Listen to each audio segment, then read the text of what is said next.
So if I want to cut to the heart of what's going on with the struggling gym owner, I want to know, are you broke, are you burnt out, or are you both? Today, I'm going to teach you a simple and powerful assessment I use to identify where your focus needs to be and what steps you need to take to build a gym and a life you love. My name is Mark Fisher. I'm a co-founder of Business for Unicorns, and I gotta tell you, there are too many gym owners that are broke or burnt out, or both. And it sounds flippant, but really, I think when you look at this as a quadrant model, you start to unpack that different strategies are gonna be more or less useful. For instance, it's not uncommon in the beginning for you to have time, but you don't really have any money. Or maybe you're making money, but your gym feels like a prison. Well, that's no good. Or worse, maybe you're overwhelmed and time poor, but you're still not making good income. So here's what we want.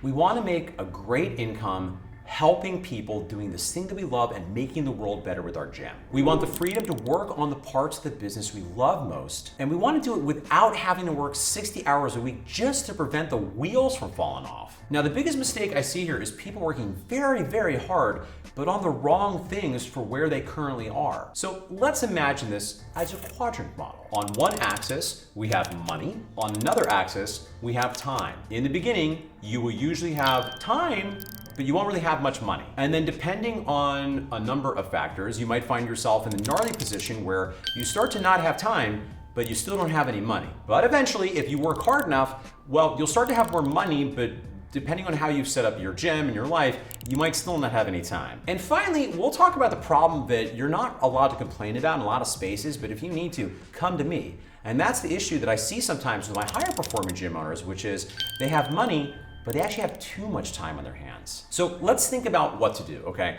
So let's assume that you are a newer gym owner and you have time, but you don't really have any money. Now, usually if you're in this part of the quadrant, there are a few things we need to work on. Because if we don't have enough money, usually that means we don't have enough clients, and usually that means we don't have enough leads. So first, we need to get serious about learning about lead generation. This is a vital skill that any business owner needs, and gyms are no exceptions. So the good news is, I literally wrote the literal book on it, so if you wanna get access completely for free to a less than 30-minute guide on all the things you can do to get more leads and more clients, click on the link below or go to gymmarketingsecretsbook.com. Now, the second thing that I think is a skill that needs to be developed here is really a subset of learning lead generation, and that is talking to strangers.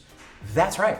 Now, listen, there's a time and a place for paid lead generation, but at the end of the day, if you've got a lot of time and you don't have a lot of money, usually you can't afford to spend a ton of money on paid ads, but what you can do is go out into the community and be an advocate for your gym. You can really talk to people in the parking lots of nearby shopping centers. You can talk to other local business owners and work out cross promotions. You can ask your clients for some introductions to people in their world that might be a good fit. But if you don't have any money, because that's the quadrant we're in, you're gonna have to talk to strangers as a big piece of how you approach generating leads. And finally, another underappreciated thing to do, if you don't have time, you ready for this?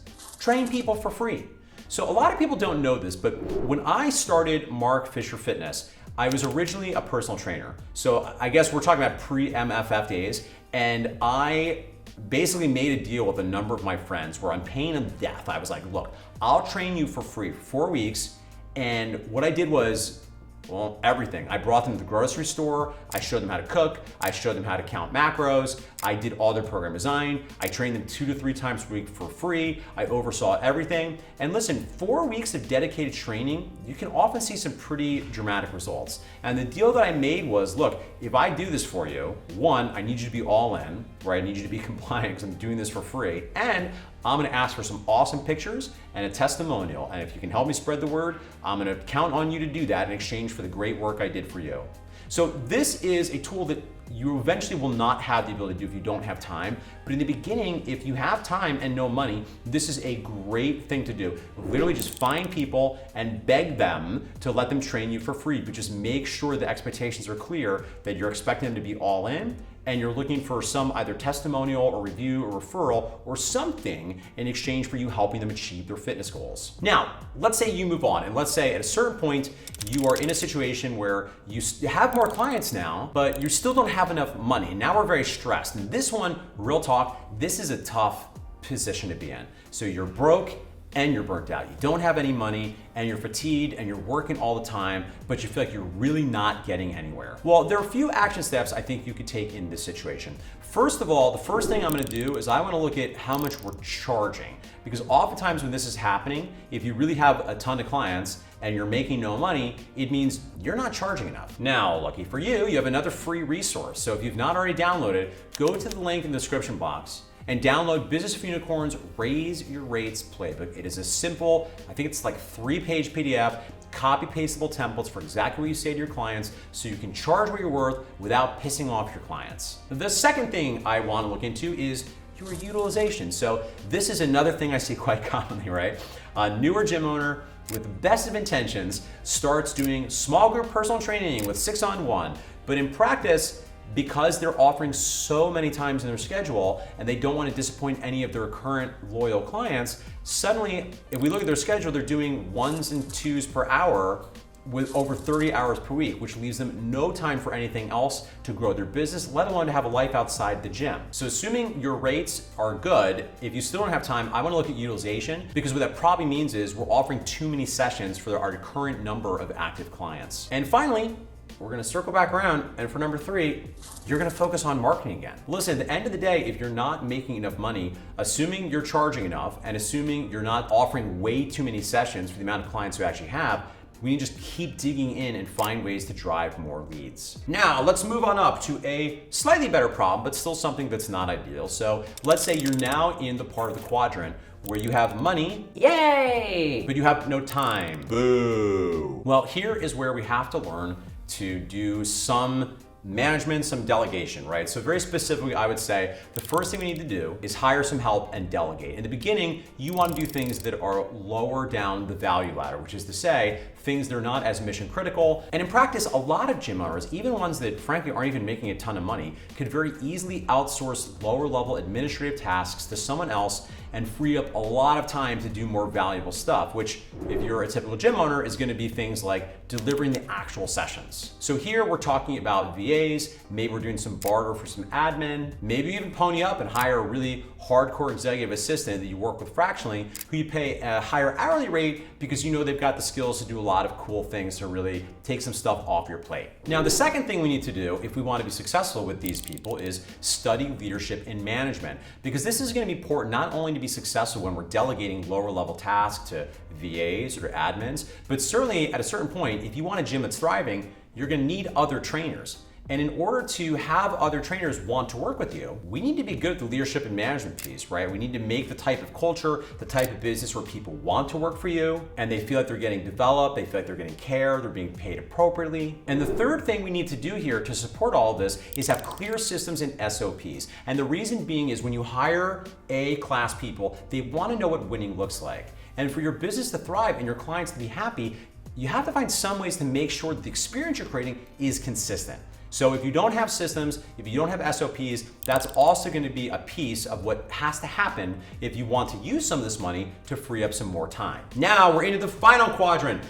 And this is the place where, you know, you have to play the world's smallest violin for this gym owner, right? But if you're this gym owner, I'm playing a little violin for you, right? And this is when we have enough money, but we have too much time. The reality is, most of us don't want to do nothing all day long. We want to do stuff. We just want to make sure we're doing stuff that's moving the ball forward. And real talk, a lot of gym owners get to this place and sometimes they blow up stuff because they just get bored or they find themselves spending time on things that are not actually moving the ball forward. So a few things to do here in this quadrant. The first is you want to get real honest about identifying your highest value activities. The first thing I have people do here is usually some kind of time audit where I assess how they're currently spending their time, what their current roles and responsibilities are, and then we have to have some honest conversations. Sometimes they need a little coaching here to understand if a given task is actually moving the ball forward. Related, while I do think it's important to start to consider other options, either other things they can do in the business or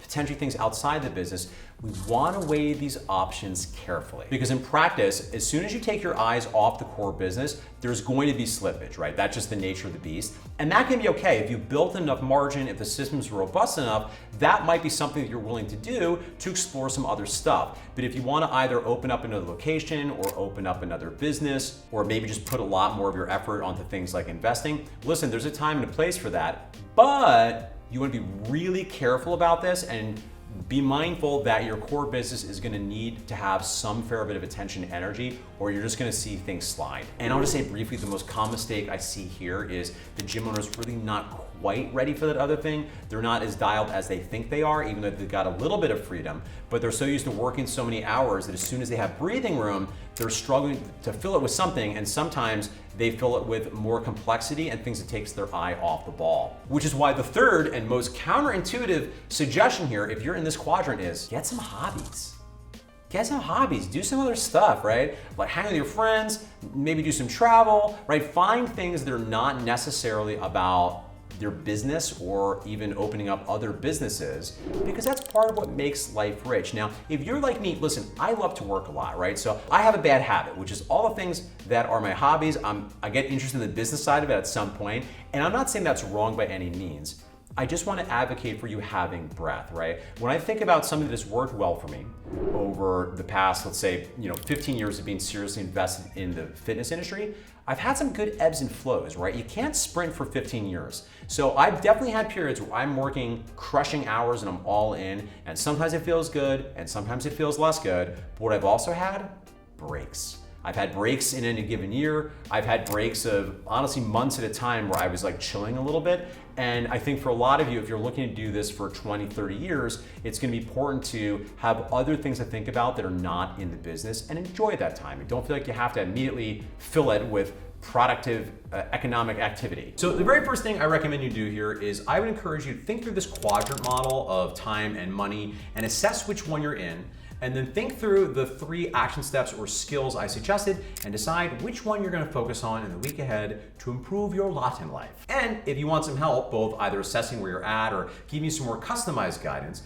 well, I'd love to help you understand more about how we help gym owners with 30 clients or more build a gym and a life they love. The very first thing to do is click on the link in the description box, and you'll find a short training where I show you exactly what our process is to help gym owners just like you increase their income, make a bigger impact, and have more personal freedom. From there, if you're interested in finding out more, all you need to do is schedule a no-pressure demo call to find more about how we might apply this process to you and your gym. And if you just want free stuff, that is cool too. You can go ahead and click the links in our description box below to follow us on Instagram, follow or subscribe our podcast, and you might as well subscribe to this YouTube channel here. Remember, every time I see another subscription to this YouTube channel, an angel baby gets their wings. All right, friends, this is Mark Fisher. Thank you so much, as always, for watching and subscribing, and I'll see you next time for more actionable tips, psychological frameworks, and philosophy.